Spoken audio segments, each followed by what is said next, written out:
Okay, so the next card I'm going to go over from the Patchbay is the 2-track and parallel patch known as SC2571A/1. So what this does is it takes through a 40-pin connector, I believe, from the master, which is on the, they say RHPCB. It's called the controller 1s, I guess, or connector 1. And it sends it to the master rear connection, connector 2. So it takes a signal from the master and it sends it. So the 2-track send is a technology for recording. I guess this console and Patchbay was from the 1970s. These are all mono junctions, like just have a TT Bantam because it's the TT Bantam Patchbay.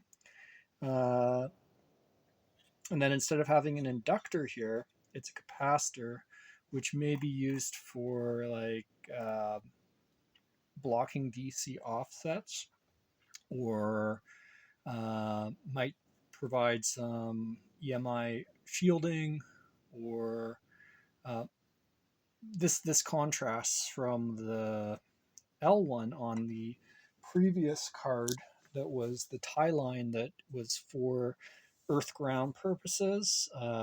This does have a ground through here, like this is the same sort of ground pin or plug port. I'm not sure exactly what the correct term for it is. I guess they use the term, what does that say, SD1?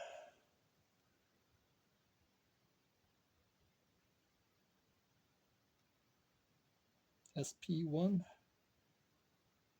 I don't know what SP is. Maybe a sprocket. No idea. I need to look up what sprocket means now. But yeah, so this one is used for a recording, I guess. So the idea that I was told from the internet was that it would work as a junction. I can't find any specific information on this card, which is part of the reason why I'm documenting it, so that people have the information if they need it. But the idea is non-buffered parallel routing, which would be used for recording out or duplicating signals. Like if you want to record to or transfer to a tape unit or effects unit without actually switching the patching out. I don't fully know. It's known as for the parallel. What this does is it has 2-track sends and then it has a parallel. I'm not sure if those are the actual positions, but it's either the parallel on this side or this side. I'm guessing it's this side because they're closest, maybe. I don't know. But yeah, it would be used to send it to an external 2-track tape machines. So this was used when the recording technology of 2-tracks were used. And I don't fully know too much about 1970s and 1980s recording technologies, but it may also be sent to send the signal as a 2-track return. So it's basically for the routing, but specifically for 2-tracks. This was the highest up card, so may have been the most featured for the actual recording process from the console. Now this card is showing a little bit of age. You can see a little bit of wrinkling on the trace. And what I discovered is that you can actually respray that coating just to protect it with what is called, what's the word? Conformal coating spray. So like Krylon or MG Chemicals, and it sort of fixes it in place and stops further delamination, which gives a little bit of protection. So because this is like a 40-year-old card, I'm guessing it is starting to sort of show a little bit of age on this one. Usually it's when there's humidity or heat circumstances, But I don't know. As far as I'm concerned, it still looks like it's not actually totally broken off yet. It's still there. So the trace underneath also may have issues. I don't know, but I'm guessing it's just the coating is getting a little bit worn at this point. And this gives me a personal research point that I can look into how to protect these aged components. And when I was doing pricing on the spray that would seal and protect these, it was actually pretty expensive spray. So I'm going to continue researching it and looking into it to see if I can find a lower cost solution for protecting it. But currently, I'm waiting on the 40 pin adapters, and I'm not sure how I would connect this through yet. Again, I think I have certain outputs on, like master outputs or stereo and mono outputs on this. Like this has stereo and mono outputs that I can maybe use as a send, like master send, direct in through the patch bay and still use it in the same function. And then if I get the breadboard connection, so the idea is that the 40 pin connectors will like attach sort of as a card into the breadboard, and then I can actually junction those out to multiple connection points, so I can patch out from the breadboard also. I'm not sure the electrical and like I'm not sure what type of signal path I'm going to have to create on the breadboards, but I'm thinking I can even expand this patch bay even further in if I want to split signals from here. So I can actually, if I figure it out, I can probably split signals. I just don't know what's all involved in that yet.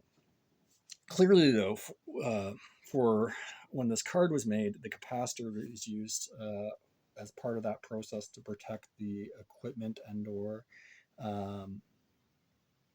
yeah, so there are probably some electrical components that I'm going to have to take into consideration when connecting this to a breadboard, because this side's fine, obviously, the junction side's fine. But the 40 pin out is where I'm going to need to do more research to figure out how this connected into either the back panel, because it may have went to the back of the console, and then on the reverse side it was just cables that were patched from one side to the other, or it could have been internally connected to a card on the console itself, because there's like a main card that has all the main processing and routing. So it may have came from that to this, and I don't know that yet. But this is the 2-track and parallel patch. 2-track and parallel patch. And just some more information. So they first came about, I guess, with EMI Abbey Road Studios custom built red consoles. This is in the 50s and 60s. I saw a video on that console also. They actually restored, there was only a few of them, I guess, like prototypes, all sort of custom built for the Beatles and stuff. But they actually rebuilt it, so it's still functioning even after all this time. So that's like 70 years later, 60 years later, something like that. But for the Ampex and Struder, which you can get as plugins for UAD and stuff, the UAD plugins for Luna or otherwise, they have 2-track decks. So I guess this Ampex and Struder tape machines, that's sort of one of the well-known that's still around in plugins and stuff. So this would have maybe connected to one of those tape machines. And then the Neve API and Quad 8 consoles also had dedicated 2-track input and output. Now this console came out after the Neve and API, EMI, and Quad 8 consoles. It's was sort of a low-cost budget solution compared to those more expensive units.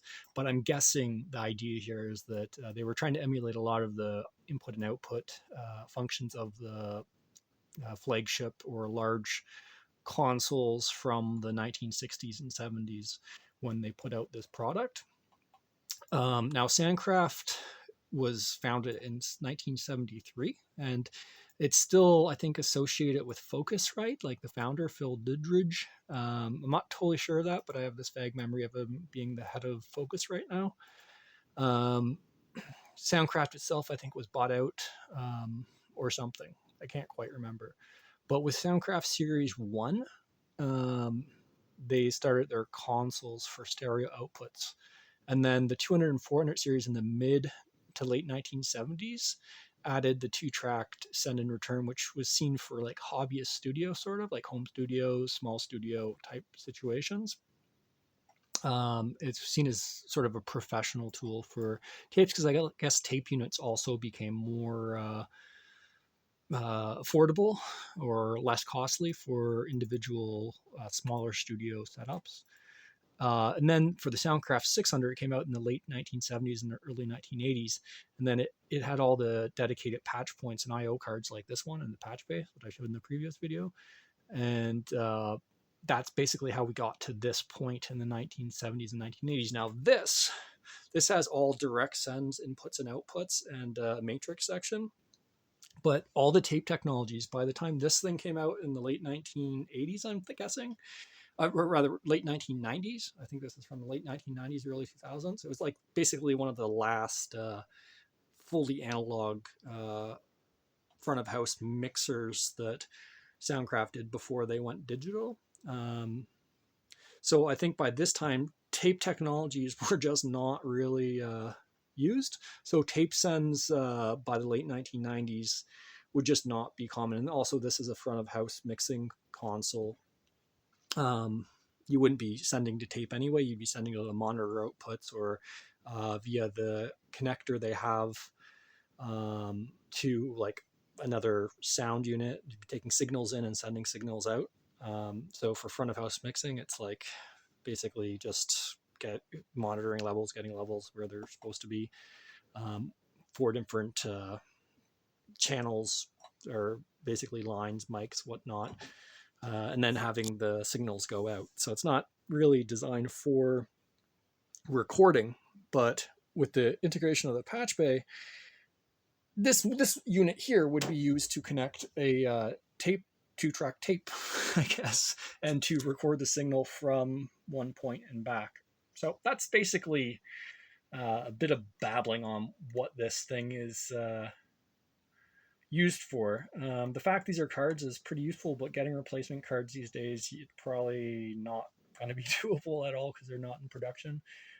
But you can probably buy whole a Soundcraft 600 mixing consoles for $1,000, $2,000. I'm not sure. Shipping's probably going to be one of the major costs on that. They are smaller than this. This is a 56 channel or 48 channel chassis, and it's quite heavy, and it definitely cost quite a bit to move because I had to move it by truck, and it's not going to ship in regular mail.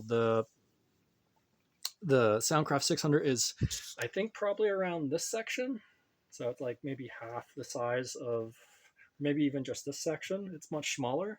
I think it was 16 channel, maybe 32 channel. I think it might have been 32 channel or something, 16 or 32 channel.